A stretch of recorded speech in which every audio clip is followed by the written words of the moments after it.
સંસ્કૃત વિશે અને સાહિત્ય વિશે તમારો પ્રેમ જે છે એની શરૂઆત ક્યાંથી થઈ? ત્યારે ઘરમાં આ કરાર વિંદે ન પદાર વિંદમ, પછી ગીતાના શ્લોકો વગેરે વગેરે જે ગવાતું હોય એ અમારા કાન પર આવતું. એ જ સમયે એવી પરિસ્થિતિ ઊભી થઈ, સંજોગો સામે કેમ લડાય એનો મને આ પ્રથમ અનુભવ થયો. મારી સાથે કોઈ અદૃશ્ય શક્તિ સતત સાથે રહે છે. શાશ્વતની સંજ્ઞા, શાશ્વત જે સ્વરૂપ હતું એને સંજ્ઞા મળી. રામની મળી, કૃષ્ણની મળી, મહાવીરની મળી, વામનની મળી અને બુદ્ધની મળી. બે પરિસ્થિતિ એવી, એક બાજુ કર્મ અને એક બાજુ ધર્મ અને લાગણી.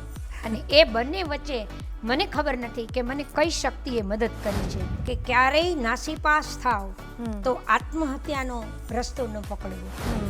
સુપ્રભાત દર્શક મિત્રો, ગુડ મોર્નિંગ ગુજરાતમાં હું તીર્થા આપનું હાર્દિક સ્વાગત કરું છું. સુપ્રભાત કેટલો સરસ શબ્દ છે નહીં?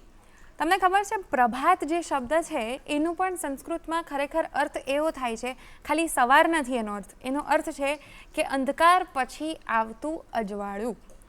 એટલે જ દરેક સવાર આપણને નવી પોસિબિલિટીઝ, નવી તકો, નવી સંભાવનાઓ સાથે મળે છે. અને એના કારણે જ ઇન્ડિયન ફિલોસોફીમાં એવું માનવામાં આવે છે કે તમે દિવસની શરૂઆત આમ હળબડીમાં ના કરો, તરત ઉઠીને તરત સીધું કામે જવાનું ના કરો. તમે પહેલાં ઇન્ટ્રોસ્પેક્ટ કરો, ગ્રેટિટ્યૂડ અનુભવો, થોડુંક તમે બેલેન્સ કરો કે શું થઈ રહ્યું છે, આજના દિવસમાં શું કરશો, તમે એઝ અ હ્યુમન કોણ છો, ગ્રેટિટ્યૂડ લાવો, અવેરનેસ લાવો અને પછી તમારા જીવનની શરૂઆત કરો. અને એટલે જ આપણી ફિલોસોફીમાં એવું કહેવાય છે કે અસતોમાં સદ્ગમય અને તમસોમાં જ્યોતિર્ગમય. એટલે કે અંધાર પછી જે અજવાળું આવે છે એ આપણા જીવનમાં આવે. તો બસ આ જ સરસ વિચાર સાથેની આપણી આજની મોર્નિંગ હળબડીમાં નહીં પણ શાંતિથી વિચારો સાથે શરૂ કરીએ. આપણે વાત કરીએ ઇન્ડિયન ફિલોસોફીની, આપણે વાત કરી સંસ્કૃત શબ્દો વિશેની અને ગ્રેટિટ્યૂડ અને અવેરનેસમાં જીવન કેવી રીતના જીવવું એના વિશેની પણ થોડી વાત કરી. તો હવે તમને ખ્યાલ આવી ગયો કે આજે આપણે શેના વિશે વાત કરવાના છીએ? ના? ઓકે.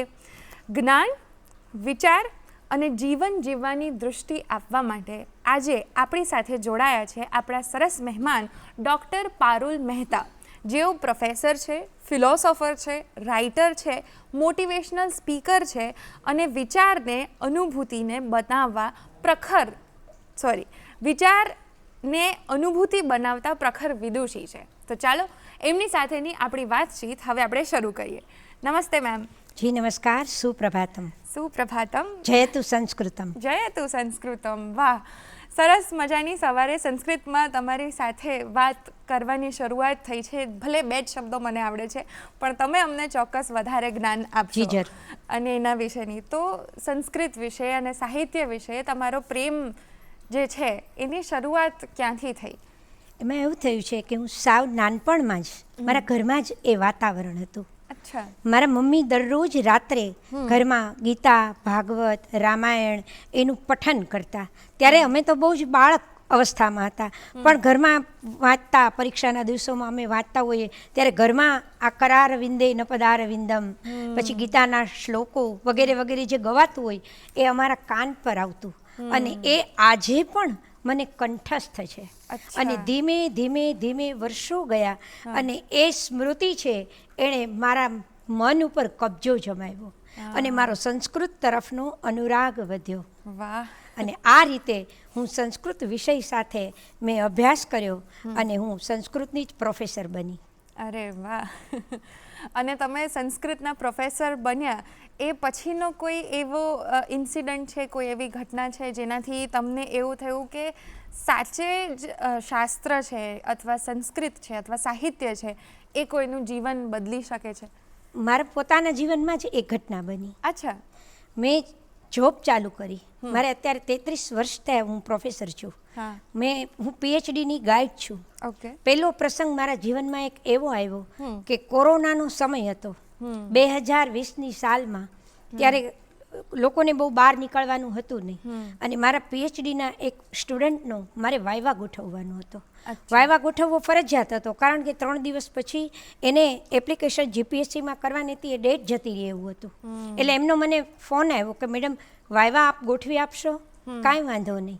અને મેં યુનિવર્સિટીમાં જઈ વીસી સાહેબની મંજૂરી લીધી, પીજી વિભાગમાં બધા પત્રકો ભર્યા, હેડ ઓફ ડિપાર્ટમેન્ટને જાણ કરી અને તમામ વસ્તુ મેં ગોઠવી અને આવતીકાલની મેં તારીખ લઈ લીધી કે આવતીકાલે 11 વાગ્યે આપનો વાયવા છે.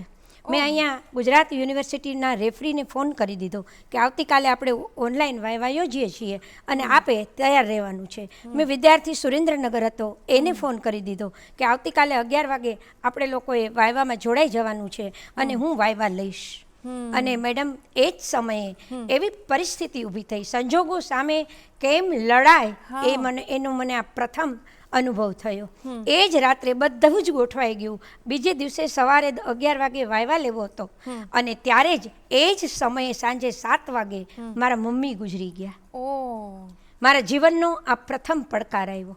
હવે મારે શું કરવું? થોડી વાર તો જે સ્થિતિ અર્જુનની થઈ હતી એ જ સ્થિતિ મારી થઈ કે હું કેમ લડી શકીશ. અને તરત મને કૃષ્ણનું સ્મરણ થયું. ક્ષુદ્ર હૃદય કૈબલ્યમ હૃદય દૌર્બલ્યમ. હૃદયની દુર્બળતા છોડી દેવી પડે. આપણું જે કર્તવ્ય છે એ પહેલાં જે બની ગઈ છે ઘટના એ હવે ન બની નથી થવાની, પણ મારે તો એક વિદ્યાર્થીનું ભાવિ ન બગડે એના માટે મારે મારો ધર્મ બજાવવાનો છે. સંસ્કૃતમાં એક સુભાષિત છે, આહાર નિદ્રા ભય મૈથુનમ ચ સામાન્ય મેતત પશુ નિર્ભરાણામ તેષામિ ધર્મો અધિકો વિશેષો ધર્મેણ હીના પશુભી સમાના. આહાર ખોરાક ખાવો, નિદ્રા ઊંઘવું, ભય અને મૈથુન આ તો સમગ્ર બ્રહ્માંડના પ્રાણીઓમાં છે. પછી એ માછલીમાં પણ છે, કીડીમાં પણ છે, સાપમાં છે, પણ એમાંથી માણસ એક જ જુદો પડે છે. તેષામ હિ ધર્મો અધિકો વિશેષો. ધર્મ એટલે કર્તવ્ય, ધર્મ એટલે નીતિ, ધર્મ એટલે આપણું ફરજ, ધર્મ એટલે વિવેક, સારા સારનો વિવેક કે આ સમયે શું કરવું, કેવી હિંમત કેળવવી અને પરિસ્થિતિને કેમ સંભાળવી. આ એકમાત્ર માણસમાં જ સમજ શક્તિ છે. અન્ય પ્રાણીઓને ઈશ્વરે આ બક્ષિસ નથી આપી, તો મારે આનો ઉપયોગ કેવી રીતે કરવો? અને તરત જ મેં મારી જાતને સંભાળી લીધી. મેં મારા મન ઉપર જેમ કૃષ્ણે અર્જુનને સલાહ આપી હતી ને, જે શિખામણ, એ જ મેં એમ માન્યું કે અર્જુનની સામે તો કૌરવો છે, એ તો શસ્ત્રથી લડે છે, મારે પરિસ્થિતિ સામે લડવાનું છે અત્યારે. અને એ જ સમયે મેં નિર્ણય લઈ લીધો કે હું વાયવા લઈશ જ કાલે. ઓનલાઈન વાયવા હતો અને મારા માતુશ્રીને બીજા દિવસે જ્યારે એની અંતિમ યાત્રા નીકળી અને બીજે જ ક્ષણે હું લેપટોપ ખોલી અને વાયવા લેવા બેસી ગઈ. મેં મારી વિદ્યાર્થીનીનો વાયવા લીધો. મને એનું ગૌરવ હતું, મને એનો આનંદ હતો કે મેં મારા સરસ્વતીએ મને જે કાર્યમાં નિયુક્ત કરી છે એ કાર્ય મેં બરાબર બજાવ્યું. અને એટલે જ મારી સાથે કોઈ અદૃશ્ય શક્તિ સતત સાથે રહે છે. બીજી ઘટના એવી બની, કોરોના હજી ચાલુ જ હતો, ધીમે ધીમે બધું ખુલવા લાગ્યું હતું અને મને બ્રેઇન ટ્યુમર ડિટેક્ટ થયું. મારે હોસ્પિટલમાં એડમિટ થવાનું હતું, મારું ઓપરેશન હતું અને હું એડમિટ થઈ. રાજકોટ હોકાર્ડ હોસ્પિટલમાં હું એડમિટ હતી અને એ જ દિવસે મારા હસબન્ડને કોરોના આવ્યો અને એ ક્વોરન્ટાઇન થયા. મારા ઘરનું કોઈ જ મારી પાસે ન હતું અને હું હોસ્પિટલાઇઝડ રહી. હોસ્પિટલમાં મારું ઓપરેશન થયું. હું ધીમે ધીમે ધીમે એમાંથી બહાર આવી અને પુનઃ હું મારા કામમાં જોડાઈ ગઈ. મેં એક જ ધ્યેય રાખ્યું છે, મનથી હાર્યા તો જગથી હાર્યા અને મનથી જીત્યા તો જગથી જીત્યા. મેં મારા હસબન્ડને વિડીયો કોલમાં કહી દીધું, જરા પણ હિંમત ના હારશો, હું હોસ્પિટલમાંથી પુનઃ ઘરે આવું છું અને ફરી હું મારા કામમાં જોડાઈ ગઈ. ત્યાર પછી આમ તો કુલ મેં 9 પુસ્તકો લખ્યા છે, પણ ત્યાર પછી મેં મહાભારતના નારી પાત્રો પર સંશોધન કર્યું અને મેં મહાભારતના તમામ નારી પાત્રો લીધા, પ્રસિદ્ધ, અપ્રસિદ્ધ અને અલ્પ પ્રસિદ્ધ. કુંતી, ગાંધારી કે માદ્રી કે દ્રૌપદીને તો સૌ ઓળખે છે, પણ ડિટેલમાં નથી ઓળખતા. એના જીવનની નાની નાની ઘટનાઓને લોકો નથી ઓળખતા. દ્રૌપદીનું જીવન કેવું હતું એ સમગ્ર હસ્તિનાપુરના કોષાધ્યક્ષ એના ખજાનાના ખજાનચી હતા. ગાંધારી અર્થશાસ્ત્રના જ્ઞાતા હતા. અને આ તમામના જીવનને આપણે આપણા જીવનમાં કેટલા અંશે ગ્રહણ કરી શકીએ છીએ એ મારે સમાજ સામે મૂકવું હતું. એ સિવાય પણ કેટલાક પાત્રો એવા છે કે જેના નામો આમ પ્રજાએ નથી સાંભળ્યા, મેં એને ઉજાગર કર્યા છે. એ પુસ્તકને ગુજરાત સાહિત્ય અકાદમીનો પ્રથમ એવોર્ડ મળ્યો. અરે વાહ. બીજું એક પુસ્તક મેં લખ્યું, ત્યારબાદ પુરાણોના નારી પાત્રો. ધર્મશીલા એ પુસ્તકનું નામ છે. પુનઃ કેટલોક સમય વીત્યો, 2 વર્ષ થયા, અને મેં વિચાર્યું હતું કે હજી મારે એક કામ કરવું છે આમાં. અને મેં 9મું પુસ્તક લખવાનો નિર્ધાર કર્યો, રામાયણના નારી પાત્રો. એમાં એવા પાત્રો લીધા છે કે દાખલા તરીકે કૈકેયી છે, કૌશલ્યા સીતા તો છે જ પ્રેરણાદાયક, પણ કૈકેયી છે તો એને તો આપણે હંમેશા ખલનાયિકા તરીકે જ જોયા છે, પણ એનું મનોમંથન શું હતું, એની વેદના શું હતી, ક્યાંક આપણે એને અન્યાય તો કરતા નથી ને. એ બધા જ પાસાઓને મારે સરખાવવા હતા, અને મારે પુસ્તક લખવું હતું. અને પુનઃ મારા જીવનમાં એક પડકાર આવ્યો. મને ફરીને પેલું બ્રેઇન ટ્યુમર રિકર થયું, અને એટલું બધું થયું કે મને કરોડરજ્જુ સુધી મારા બધા જ અંગોને એણે પ્રેશરાઇઝ્ડ કરી દીધા. મારું વિઝન 60% જતું રહ્યું, મારી શ્રવણ શક્તિ 70% જતી રહી, અને મારી ગરદનથી શરૂ કરી અને મારા સમગ્ર શરીરને એટલું બધું જકડી લીધું કે હું પથારીમાંથી ઊભી જ ન થઈ શકું. એ સમયે મુંબઈ હિન્દુજા હોસ્પિટલમાં મને લઈ ગયા, અને ડૉક્ટર BK મિશ્રા, જે એશિયાના નંબર 1 ડૉક્ટર છે, એણે મને તપાસી. એણે કહ્યું કે કેસ તો અઘરો છે, પણ મેં ત્યારે કીધું કે યાત્રા ભલે લાંબી હોય પણ હું ઊભી થઈશ, મારે ઊભું થવું જ છે, કારણ કે મારી સાથે મારી પેલી અદૃશ્ય શક્તિ છે. મારું મન મેં ક્યારેય નાસી પાસ થવા નથી દીધું. ત્યાં ઓપરેટ થયું, હું ઘરે આવી, પથારીમાં જ હતી બેન. એક સમય એવો હતો કે હું નીચું જોઈ ન શકતી, મારે જમવું હોય તો થાળીને ઉપર લેવી પડે, અને મને તો જ દેખાય, આમ નીચે જોઈને હું ભોજન પણ ન કરી શકું. એવી પરિસ્થિતિમાંથી મેં ઘરનાને હિંમત આપી કે જરાય ઢીલા ન પડો, હું ફરીથી ઊભી થઈશ, હું ફરીથી લેખનમાં, સ્પીચમાં, હું મારા વર્ગમાં હું એ જ રીતે પૂર્વવત થઈશ, અને હું મારું કામ પૂર્ણ કરીશ. મુંબઈ હિન્દુજા હોસ્પિટલમાં હું એડમિટ હતી, અને મારા પુસ્તક નારાયણી નમોસ્તુતેને અહીંયા અમદાવાદમાં ગુજરાત યુનિવર્સિટીના હોલમાં એવોર્ડ વિતરણ સમારંભ હતો. હું ત્યારે એડમિટ હતી. અહીંથી મારા જે વિદ્યાર્થીઓ PhD થયા છે મારી નીચે, અને હાલ પ્રોફેસર છે, એ લોકોનો ફોન આવ્યો, મેડમ આપ કેમ નથી આવ્યા? મારા પરિવારજનોએ ફોન એટેન્ડ કર્યો, અને એમણે કહ્યું કે મેડમ તો અત્યારે હોસ્પિટલમાં મુંબઈ એડમિટ છે. મેં મારા પરિવારજનોને કીધું કંઈ વાંધો નહીં, હું હજી પુસ્તક લખીશ, હજી એવોર્ડ લઈશ, મને અહીંથી નીકળી જવા દો એક વખત બાદ. અને હું પુનઃ ઘરે આવી. બિલકુલ મારી મંજિલને મેં આગળ વધારી. મેં મારા મનમાં એક જ ધ્યેય રાખ્યું, મારે ફરીને કામે ચડવું છે, મારે ફરીને મારા વિદ્યાર્થીઓને શિક્ષણ આપવું છે, મારે ફરીને સમાજને મૂલ્યો કહેવા છે, મારે ફરીને પુસ્તકો લખવા છે, મારે ફરીને શાસ્ત્રોને ડહોળવા છે, મારે એમાંથી કંઈક પીવું છે, અને મારે રસપાન કરવું હતું. અને હું એમાંથી પુનઃ ઊભી થવા લાગી. એમાં કુદરતની કંઈક એવી શક્તિ મારી સાથે રહી કે મારા મનોબળને એણે જીતવામાં મને સાથ આપ્યો. ગાંધીનગર આયુષ મંત્રાલયના ડિરેક્ટર હાલમાં છે ડૉક્ટર જયેશ પરમાર, એનો મને કોન્ટેક્ટ થયો. મેં એમને પૂછ્યું કે આપ મારો ઈલાજ કરી શકશો?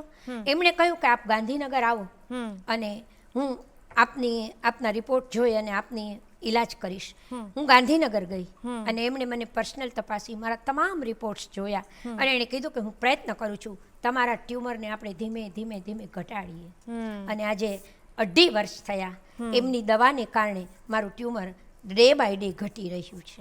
અત્યારે 30% જેટલું મારી પાસે મારા બ્રેઇનમાં ટ્યુમર છે, પણ હું જરા પણ હજી હિંમત નથી હારી. હું સંપૂર્ણ એને નાશ કરીશ. અને હું ઊભી થઈને જ રહી, અને મેં મારા પરિવારજનોને કહી દીધું કોઈ હિંમત નહીં હારતા, કોઈ મારી સામે રડતા નહીં. બિલકુલ. મારો દીકરો મારી પાસે આવ્યો અને જરા ઢીલો પડ્યો, મેં કીધું મારી સામે કોઈ રડશો નહીં, મને કોઈ ઢીલી ના પાડશો, હું આ જ રીતે પૂર્વવત થઈશ અને હું મારું કામ કરીશ. મારે તો હજી મને ઈશ્વરે ઘણું કામ કરવાનું સોંપ્યું છે, અને મારે એ કામ કરવું છે. એ એવોર્ડ લેવાઈ ગયો. હું પુનઃ કાર્યરત થઈ. ધીમે ધીમે હું મારા કામમાં જોડાતી ગઈ. હું સ્પીચ આપવા જતી રહી. હું વર્ગખંડોમાં હું પીએચડીના વિદ્યાર્થીઓને હું કામમાં જોડતી ગઈ. અને ત્યાં એ જ પરિસ્થિતિ એક એવી આવી કે એક વિદ્યાર્થીની મારી પાસે હાલ પીએચડી કરે છે. એણે 1 વર્ષ મારી પાસે કામ પણ કર્યું અને એનું કામ ચાલુ હતું અને એની બંને કિડની ફેલ થઈ ગઈ. હાલમાં પણ આ પરિસ્થિતિ છે. મેં એને કીધું છે કે હું તને પૂરી હેલ્પ કરીશ, કારણ કે હું આ પરિસ્થિતિમાંથી પસાર થઈ હતી. મારા જીવનનો એક મંત્ર છે, આત્મનઃ પ્રતિકૂલાની પરેશાન ન સમાચરિત. આપણને જે ન ગમે એ બીજા સાથે ન કરવું. આવું વેદ વ્યાસે મહાભારતમાં કીધું છે. મારું કોઈ અપમાન કરે એ મને ન ગમે તો મારે કોઈનું અપમાન કરવાનો મને અધિકાર જ નથી. ટ્રુ, એ જ છે. તમે જેમ કીધું કે પહેલેથી તમારી પાસે જે પેલી શક્તિ છે, તમને જેના કારણે આટલું સારું થઈ રહ્યું છે, તમે ઓર વધારે સારું કરવાના છો, તો એ ઓબ્વિયસ છે કે તમને જ્યારે એ અહેસાસ થાય તો તમે પણ એ અહેસાસના સારા પાસા જ બીજા લોકો સુધી પહોંચાડવાનો પ્રયત્ન કરશો. અને તમારા લેખન વિશે વાત કરીએ થોડી, તો તમે કીધું એમ કે રામાયણના સ્ત્રી પાત્રો વિશે અને મહાભારતના સ્ત્રી પાત્રો વિશે તમે લખવાનો જે નિર્ણય લીધો હતો, તો એવા કયા કેરેક્ટર્સ જે છે જે નવા છે, જે તમે કીધું કે અમુક જે અપ્રચલિત છે, કોઈને ખ્યાલ નથી, તો એવા કોઈ કેરેક્ટર મહાભારતના અથવા રામાયણના તમે અમને જો પરિચિત કરાવી શકો? રામાયણમાં પણ છે, તો એક બે મહાભારતમાં અમને પણ ખાલી છે. પણ એમાં 2 પાત્રો એવા છે કે જેને ખાલી નામથી સમાજ ઓળખે છે. અને હું અવારનવાર એનું દૃષ્ટાંત આપું છું. માનવ પાત્રો તો આપણે દ્રૌપદીને ઓળખ્યા, કુંતાને ઓળખ્યા, ગાંધારીને ઓળખ્યા, વગેરે વગેરેને, અને સીતાને ઓળખીએ છીએ, બધા કૌશલ્યાને ઓળખીએ છીએ, સુમિત્રાને ઓળખીએ છીએ. પણ 2 પાત્રો મને મારા જીવનમાં જેણે સ્પાર્ક કર્યું છે એવા છે. અને એ માનવ નથી, પણ એને માનવ બનવાનો ઉત્સાહ જાગ્યો. માનવ લાગણી, માનવ જીવન, માનવ ધન્યતા અને માનવ મૂલ્યોને એ લોકોએ જોયા અને એને માનવ બનવું હતું. અને એ 2 વિરુદ્ધ પાત્રો છે. એક છે સ્વર્ગની કન્યા ગંગા, જેને સ્વર્ગમાં હતી અને એને એમ થયું કે મારે માનવ બનવું છે. એ ધરતી પર આવી અને એણે રાજા શાંતનુ સાથે વિવાહ કર્યા. અને એણે આમ તો એને 7 પુત્રો થયા. સ્ટોરી તો બહુ લાંબી છે મહાભારતમાં. 7 પુત્રો થયા, શાપિત પુત્રો હતા. એક પુત્રને જન્મતા જ ફૂલ જેવા બાળકને એણે નદીમાં પધરાવી દીધું. અને પતિએ પ્રશ્ન કર્યો કે આ શું, તું તો પુત્રઘાતીની છો. પણ એ શાપિત પુત્રો હતા. અને ગંગાએ જ્યારે વિવાહ કર્યા ત્યારે કીધું હતું કે મને જો કોઈ પ્રશ્ન કરશો તો હું તત્ક્ષણ તમને છોડીને જતી રહીશ. 8મો પુત્ર દેવવ્રત આવ્યો, જેને આપણે ભીષ્મથી ઓળખીએ છીએ. એને જન્મ આપ્યો અને પતિએ કહી દીધું કે આ પુત્રને નદીમાં નથી વહાવવાનો. અને ગંગાએ કીધું કે હું હવે જાઉં છું અહીંથી. એ પુનઃ સ્વર્ગમાં જતા રહ્યા. એ માનવ સ્ત્રી રહીને એ અહીંયા રહ્યા ધરતી પર. અને એણે પુત્રને સ્વર્ગમાં ઉછેર્યો. 8 વર્ષનો કર્યો. અર્થશાસ્ત્રનું, રાજનીતિનું, વ્યવહારનું, સમાજનું તમામ નીતિશાસ્ત્રના શિક્ષણો, યુદ્ધ કૌશલ્ય, ધનુર્વેદ તમામ શિક્ષણ આપી એ પુત્રને એણે પુનઃ ધરતી ઉપર મોકલ્યો. અને એ જ આપણા દેવવ્રત ભીષ્મ પિતામહ, જે સ્વર્ગની કન્યા હતી, એ ધરતી પર આવી અને એક માતૃત્વ એણે મેળવ્યું અને સ્ત્રીત્વ એને અહીંયા મળ્યું. એણે ધન્યતા અનુભવી. બીજું એવું મારી દ્રષ્ટિએ પાત્ર છે અને એ છે રાક્ષસ કન્યા. એક દેવ કન્યા, એક રાક્ષસ કન્યા, અને બંનેને માનવ કન્યા બનવાની ધન્યતા મળી. તો આપણને તો ઈશ્વરે માનવ સર્જ્યા છે. તેષામી ધર્મો અધિકો વિશેષો. આપણે તો પાસે સમજ છે, અન્ય પ્રાણીઓમાં નથી. અને ભીમની પત્ની હિડિંબા એ રાક્ષસ હિડિંબની બહેન હતી. અને ભીમની સાથે એના વિવાહ થાય છે. વનવાસમાં જ્યારે કુંતી સાથે 5 ભાઈઓ જાય છે અને ત્યારે હિડિંબ નામનો રાક્ષસ એના પર આક્રમણ કરે છે. એને ભીમ મારી નાખે છે. ત્યારે હિડિંબની બહેન હિડિંબા ભીમ પર ઓવારી જાય છે. આવો પુરુષ, આવો માણસ, પણ આ તો રાક્ષસ કન્યા હતી. એ ભીમને મળી. ભીમે કહ્યું કે ના ભાઈ, મારા ભાઈઓ અને મારી માતાને આજ્ઞા વગર હું કશું ના કરું. અને ત્યારે યુધિષ્ઠિરે માતા કુંતીએ કહ્યું કે તું તો રાક્ષસ કન્યા છે અને અમે તો માનવ છીએ, અમારું બધું જ કાર્ય તારે કરવું પડશે. અને હિડિંબાએ બધું જ કે જો માનવની સાથે મારા વિવાહ થતા હોય તો મને બધું જ સ્વીકાર્ય છે. અને આજની પેઢીને એમાં જે આપણે ઉપદેશ મળે, કંઈક બોધ મળે એવી વાત એ ત્યારે બોલે છે મહાભારતમાં. અને વેદવ્યાસ કહે છે કે માતા કુંતી અને ભાઈઓ ઉઠે એ પહેલાં તો એ ઘરને સ્વચ્છ કરી નાખતી, એ રસોઈ બનાવી નાખતી ચૂલા પર, એ સૌની સેવામાં રહેતી, સૌનો સત્કાર કરતી અને સૌનું સન્માન જાળવતી. 1 વર્ષ સુધી એ ભીમની સાથે રહી અને એક પુત્રને જન્મ આપી અને શરત મુજબ એ એનાથી જુદી પડી ગઈ. એક દેવકન્યા અને એક રાક્ષસ કન્યા, બંનેને માનવ થવામાં આનંદ, ઉત્સાહ અને ધન્યતા અનુભવી. તો આપણને તો ઈશ્વરે માનવ બનાવ્યા છે. આપણે તો અને એ લોકો તો કેટલા પડકારો સામે લડ્યા છે. તો આપણે જીવનમાં આવતી પરિસ્થિતિઓ સામે શું ન લડી શકીએ? આપણી મુશ્કેલીઓ તો કેટલી નાની કહેવાય આ બધી પ્રમાણે. એટલે હું મારા વર્ગખંડમાં પણ આ વાત કરું છું કે પડકારો તો જીવનમાં આવશે જ. અર્જુન એ માનવ સમાજનું, માનવ જીવનનું, માનવ લોકનું પ્રતિનિધિત્વ કરે છે. આપણા સૌમાં અર્જુન છે. પરિસ્થિતિ જ્યારે એકદમ વિકરાળ બનીને આવે છે ત્યારે આપણે પણ સિદંતી મમ ગાત્રાણી મુખં ચ પરિશુષ્યતિ ને વે પથુષશ્ચ શરીરે મે રોમહર્ષશ્ચ જાયતે. ગીતામાં શરૂઆતમાં જ અર્જુન કે શસ્ત્રો નીચા મૂકી દે છે, મારાથી લડી નહીં શકાય. અને ત્યારે ભગવાન કે છે ઉત્તિષ્ઠ કૌંતેય યુદ્ધાય કૃત નિશ્ચય. એ તો સામે રથીનું યુદ્ધ હતું, આપણી સામે પરિસ્થિતિ છે, આપણી સામે પડકારો છે, આપણી સામે સંજોગો છે. હાલ સમય થઈ ગયો છે એક વિરામનો, તો મળીએ ગુડ મોર્નિંગ ગુજરાતમાં એક નાનકડા વિરામ બાદ.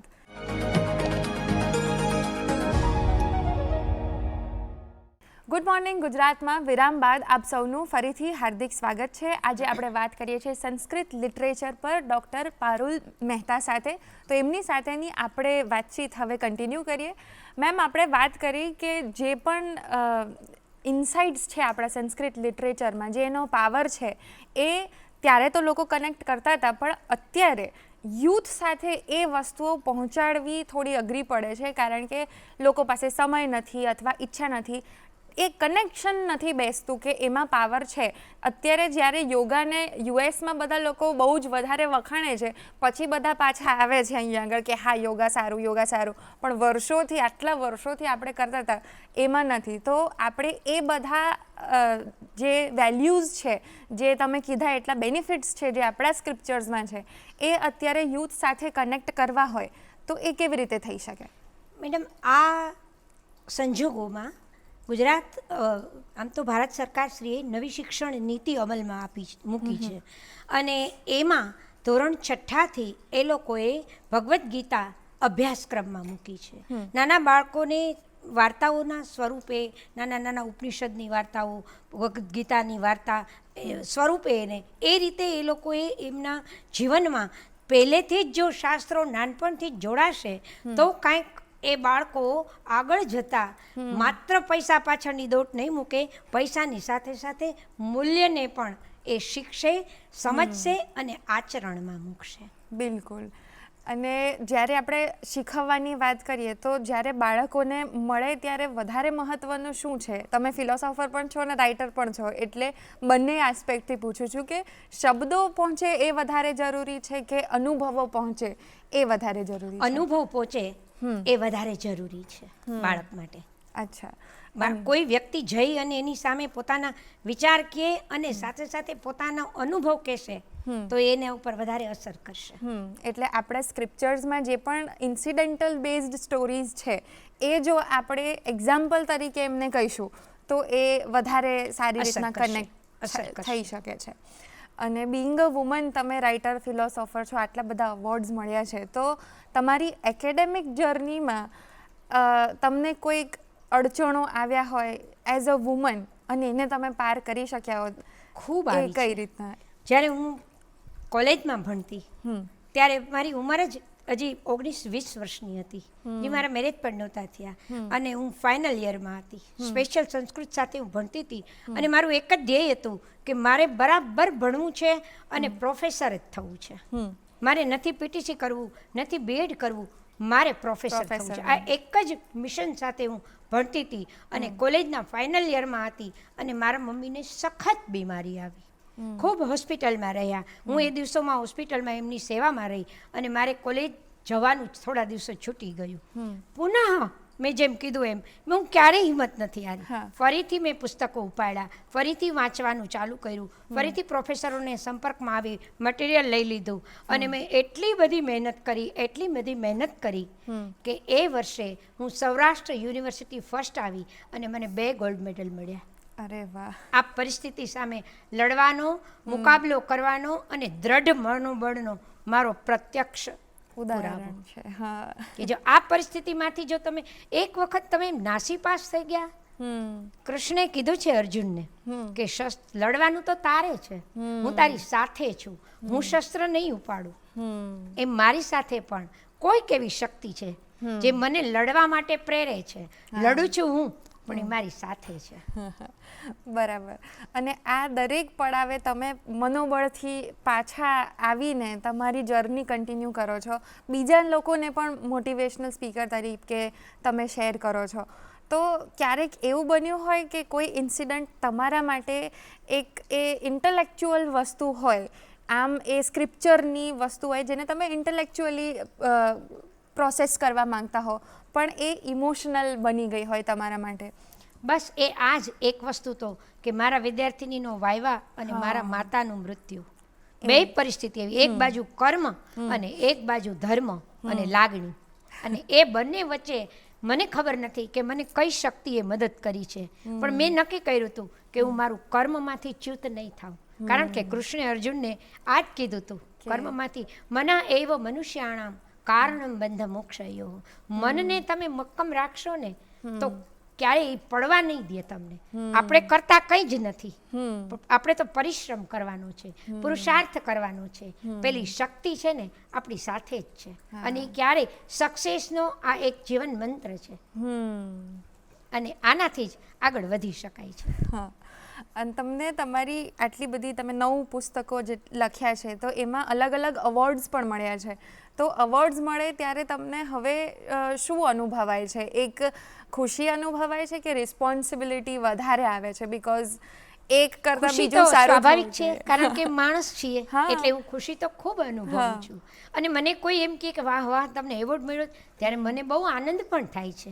કોઈ પ્રશંસા કરે છે, કારણ કે ઈશ્વરને પણ એ ગમે છે, એમની પણ સ્તુતિ કરીએ છીએ તો દેવ રીઝે છે. તો હું તો માણસ છું એટલે મને ગમે જ છે, પણ એની સાથે સાથે આપે કહ્યું એમ એક મારી રિસ્પોન્સિબિલિટી પણ વધે છે. અને એટલે જ હું ત્યાર પછી ત્યારે જ નક્કી કરું કે હજી કંઈક મારે સમાજને આપવાનું છે, હજી કંઈક મારે. અને હું જ્યારે બીમાર પડી ત્યારે મેં એ જ પડકારમાં એ જ વસ્તુનું ધ્યેય નક્કી કર્યું કે મારી જવાબદારી હજી ઘણી બાકી છે. હે ઈશ્વર, મારે હજી ત્યાં આવવાનું બાકી છે, મારે વાર છે. હા. અને એ બહુ જ સરસ છે. એ તમને અંદરથી મોટિવેશન જ્યારે મળતું હોય ત્યારે nothing is coming in your way એવું.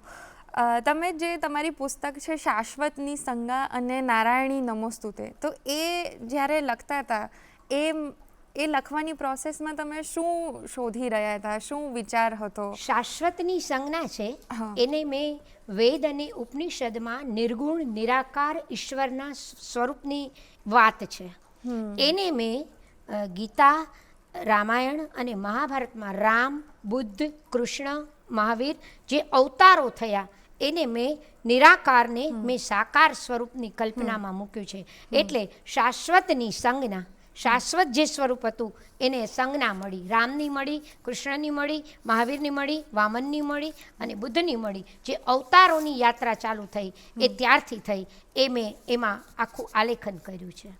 બીજું નારાયણી નમોસ્તુતે છે, એ મેં કેવા સંજોગોમાં ચાલુ કરી. મને એવી કોઈ કલ્પના જ નહોતી કે હું આવા સ્ત્રી પાત્રો લખું, પણ દરરોજ છાપું વાંચું, દરરોજ ટીવી જોઈએ, અને સ્ત્રીઓ પર થયેલા અત્યાચારો, સ્ત્રીઓ અવળે માર્ગે જાય, યુવાન દીકરીઓ છે એ કોઈ અવળા રસ્તા ભરી લે, અવળા પગલાં ભરી લે, કોઈકની સાથે લગ્ન કરી લે, પછી દુઃખી થાય. હું મહિલા કોલેજમાં જોબ કરું છું, એટલે અમારે પણ એવા કિસ્સાઓ આવે કે દીકરી પરીક્ષા દઈ અને સીધી સાથે એ જતી રહે અને વિવાહ કરી લે. ત્યારે આપણને એમ થાય કે આને અટકાવવા કેમ, આના માટે આપણે શું કરી શકીએ. એટલે એના માટે મને એમ થયું કે હું કાંઈક નારી ચરિત્રો એવા લખું કે જેણે પોતાના કર્તવ્ય માટે જીવન ન્યોછાવર કરી દીધું હોય. એ સમયમાં બહુચરાજી ગામ ખાતે માતા બહુચરનું મંદિર છે, અને ત્યાં વલ્લભ ધોળા ભક્ત એનું ત્યાં ગાદી છે. ત્યાંથી શક્તિ આનંદ નામે મેગેઝિન બહાર પડતું અને એમાં મારા નારી ચરિત્રોને મેં એમાં આલેખ્યા અને એ ચરિત્રોનું મેં સંપુટ બનાવી અને નારાયણી નમુસ્તુતે અને એને સમાજમાંથી બહોળો પ્રતિસાદ મળ્યો અને આજે આર્ટ્સમાં સૌરાષ્ટ્ર યુનિવર્સિટીમાં સેમેસ્ટર 1માં એ સિલેબસમાં ચાલે છે. ઓહો બહુ જ સરસ. અત્યારે યુથની પણ આપણે વાત કરીએ તો યુથમાં એ છે કે સેલ્ફ ડાઉટ બહુ ઇઝીલી આવી જાય છે. તો એ તમે તો પ્રોફેસર છો અને તમે યંગ બાળકો જે છે એમની સાથે વાત પણ કરતા હશો, તો એમના સેલ્ફ ડાઉટને હેલ્પફુલ થાય, મતલબ એમાંથી એ બહાર આવી શકે, એમને મોટિવેશન મળે અને એમના મક્કમ વધારે બને એમના વિચારો, એ માટે તમે શું કહેતા હો છો? એના માટે હું ભગવદ્ ગીતાને જ મજબૂત રીતે એના મનમાં રોપું છું કે ક્યારેય નાસીપાસ થાવ તો આત્મહત્યાનો રસ્તો ન પકડવો, ક્યારેય આત્મવિશ્વાસ ન ગુમાવવો. જીવનમાં પડકારો તો આ તો કંઈ જ નથી, હજી તો એ લોકોની સામે તો આખી જિંદગી પડી છે. અનેક પ્રશ્નો આવશે, અનેક પડકારો આવશે, ત્યારે ભગવદ્ ગીતા લઈને બેસજો, તમને એમાંથી એની સમસ્યાનો ઉકેલ મળશે. બિલકુલ.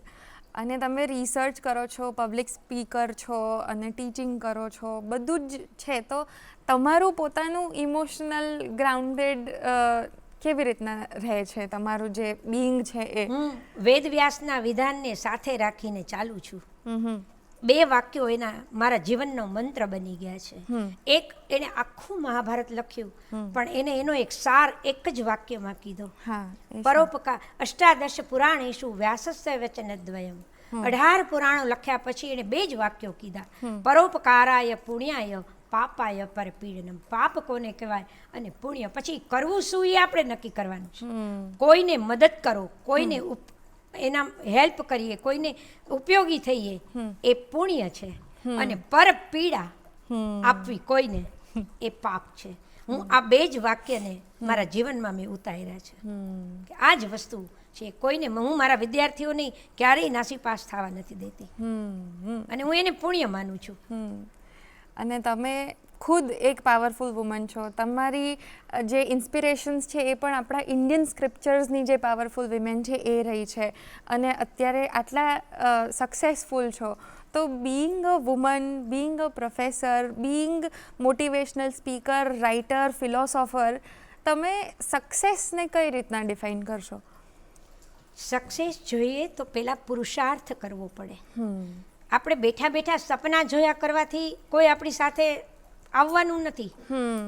એના માટે સંસ્કૃતમાં એક સુભાષિત છે, ઉદ્યોગેન હિ સિદ્ધ્યંતિ કાર્યાણિ ન મનોરથૈ સુપ્તસ્ય સિંહસ્ય મુખે ન મૃગાઃ પ્રવિશન્તિ.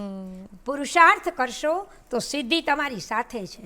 સિદ્ધિ તેને જય વળે તે જે પરસેવે નાય. આ જ વાત છે. સુતેલા સિંહને પણ જો શિકાર કરવો હશે, ખોરાક ખાવો હશે તો જવું પડશે જંગલમાં. એના મોઢામાં આવીને મૃગલા બેસવાના નથી.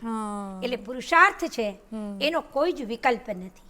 પુરુષાર્થ કરો, તમારી પાછળ એક શક્તિ સતત મદદ કરશે.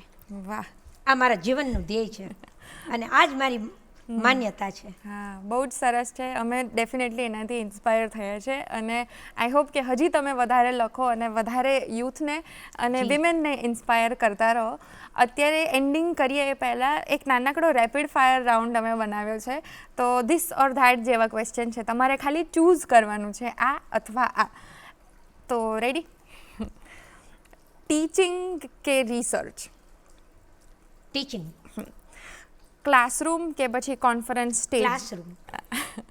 સંસ્કૃત ટેક્સ્ટ કે એનું મોડર્ન ઇન્ટરપ્રિટેશન? બંને એકબીજાના પૂરક. રાઇટિંગ બુક્સ કે મેન્ટરિંગ સ્ટુડન્ટ્સ? રાઇટિંગ. સાયલન્સ કે ડિસ્કશન બેઝડ લર્નિંગ? વર્ગખંડમાં discussion base. Okay. Radio talk કે ટીવી લાઈવ સેશન? તમે લાઈવ. હાર્ડ ડિસિપ્લિન કે gentle guidance? Gentle guidance. Knowledge કે વિઝડમ? એકબીજાના પૂરક જ છે. ટ્રેડિશનલ કે પછી ટ્રાન્સફોર્મેશનલ? ટ્રેડિશનલ હશે તો ટ્રાન્સફોર્મેશન થશે. રાઈટ. અને એક શબ્દ જો આજકાલના યુથને તમે જો કહેવા માંગો મોટિવેશન તરીકે તો શું હશે? એ જ કે મનની મજબૂતી રાખી અને આગળ વધો, સક્સેસ તમારી સાથે છે. જીવનમાં કૃષ્ણે કહ્યું છે ગીતામાં, નીતિ રશ્મિ જીગીષિતામ. નીતિ રાખશો તો સક્સેસ મળશે મળશે અને મળશે. બિલકુલ, થેન્ક યુ સો મચ. બહુ જ પાવરફુલ વાક્યો છે તમારા, પાવરફુલ આઈડિયોલોજીસ છે તમારી. તમે અમારી સાથે એ શેર કરી અને અમારા યુથને ઇન્સ્પાયર કર્યા, એ બદલ ફરી એક વખત ખૂબ ખૂબ આભાર. Thank you so much. જી ધન્યવાદ. જયતુ સંસ્કૃતમ જયતુ ભારતમ. જયતુ સંસ્કૃતમ જયતુ ભારતમ.